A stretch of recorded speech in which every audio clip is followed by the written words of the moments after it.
Friends, ഞാൻ ഇന്ന് ഇതുപോലത്തെ ഒരു ബാഗിന്റെ കട്ടിങ് സ്റ്റിച്ചിങ് ആണ് കേട്ടോ കാണിക്കാൻ വന്നേ. അതിന് ഞാൻ ഒരു ക്ലോത്ത് 34 ഇഞ്ച് ലെങ്ത്തും 19 ഇഞ്ച് വീതിയും സ്ട്രാപ്പ് 4 ഇഞ്ച് വീതിയും ലെങ്ത്ത് ഒരു 19 ഇഞ്ച് ആണ് എടുത്തിരിക്കുന്നത്. ഇതിന്റെ രണ്ട് ഭാഗവും ഒന്ന് മടക്കി തയ്ക്കുക. മടക്കി തയ്ച്ചതിന് ശേഷം നമുക്ക് സ്ട്രാപ്പ് വെക്കാൻ ഇവിടെ ഒരു 4 ഇഞ്ച് മാർക്ക് ചെയ്യാം. എന്നിട്ട് ഇതിനിങ്ങനെ മടക്കി കഥയെന്നൊന്ന് പ്രസ് ചെയ്താൽ അതിന്റെ അടയാളം 4 ഭാഗത്തും ആയി. പിന്നെ വേണ്ടത് സ്ട്രാപ്പ് ഒന്ന് മടക്കി തയ്ക്കുക. നിങ്ങളടുത്ത് ഒറ്റ പീസ് ഇല്ലെങ്കിൽ ഇത് 2 പീസ് ആക്കിയിട്ട് നമുക്ക് സ്റ്റിച്ച് ചെയ്തെടുക്കാം. ഇതൊരു കട്ടൻ തയ്ച്ച ബാക്കി ക്ലോത്ത് ആണ്. നിങ്ങളെ കയ്യിൽ കട്ടിയുള്ള ക്ലോത്ത് ഉണ്ടെങ്കിൽ അതാണ് കുറച്ചും കൂടി നല്ലത്. ഞാൻ അതിന് ക്യാൻവാസ് ആണ് വെച്ച് കൊടുത്തിട്ടുള്ളത്.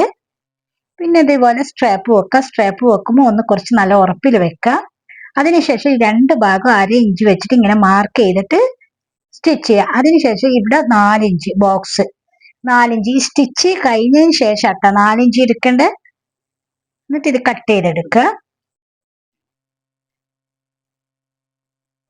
ഇതിപ്പോ നിങ്ങളടുത്ത് ഇത്രയില്ലെങ്കിൽ ഇത് പല പല പീസ് ജോയിന്റ് ഇട്ടിട്ട് അങ്ങനെയും ചെയ്തെടുക്കുക. ഇനി അടുത്തത് ഇതിങ്ങനെ പിടിക്കുക. പിടിച്ചിട്ട് ഒരു 1/2 ഇഞ്ചോ 1/4 ഇഞ്ചോ ഇതുപോലെ സ്കെയിൽ വെച്ചിട്ട് വരക്കുക. ഇതൊന്നും അറിയാത്തവർ മാത്രമായിട്ട് ഇങ്ങനെ വരക്കണ്ടിട്ട് അവിടെ സ്റ്റിച്ച് ചെയ്തെടുക്കുക. സ്റ്റിച്ച് ചെയ്താൽ ഇതുപോലെ ഉണ്ടാവും. പിന്നെ നമുക്ക് വേണ്ടത് ഇതുപോലെ വെക്കുക. എന്നിട്ട് 2 ഭാഗം ഒരേ അളവാണ് നിൽക്കുക. ഇത് അറിയുന്നവർക്ക് ഇതാന്ന് പറഞ്ഞാൽ തുടക്കക്കാർക്ക് മാത്രമായിട്ട് ഇങ്ങനെയൊക്കെ നോക്കണ്ടു. എന്നിട്ട് ഇവിടെ പിൻ ചെയ്ത് കൊടുക്കുക.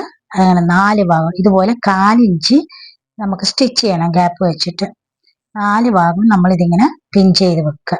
അളവ് മാറിപ്പോവാതിരിക്കാൻ വേണ്ടിയിട്ടാണ് പിൻ ചെയ്ത് വെക്കുന്നത്. 4 ഭാഗം ഇതുപോലെ 1/4 ഇഞ്ച് ഗ്യാപ്പ് വെച്ചിട്ട് സ്റ്റിച്ച് ചെയ്തെടുക്കുക. അതിനുശേഷം പിന്നങ്ങ് ഊരി മാറ്റുക.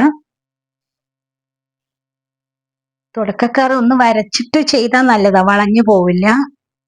അറിയുന്നവർക്ക് പിന്നെ അതിന്റെ ആവശ്യമില്ല.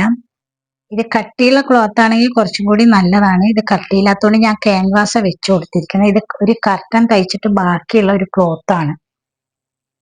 അപ്പൊ അതുകൊണ്ട് ഇങ്ങനെ കടക്കും ഇതുപോലെ നിൽക്കുന്നില്ല.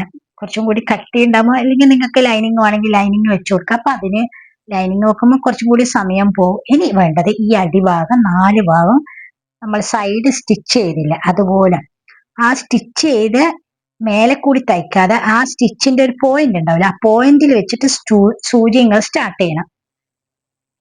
4 ഭാഗം സ്റ്റിച്ച് ചെയ്ത്. ഈ വീഡിയോ ഇഷ്ടമായിരുന്നെങ്കിൽ ലൈക്ക് ചെയ്യുക, സപ്പോർട്ട് ചെയ്യാനും മറക്കരുത്, ഷെയർ ചെയ്യാനും മറക്കരുത് കേട്ടാ. കണ്ടില്ല, ഇത്രേ പണിയുള്ളൂ. 15 മിനിറ്റ് മാക്സിമം.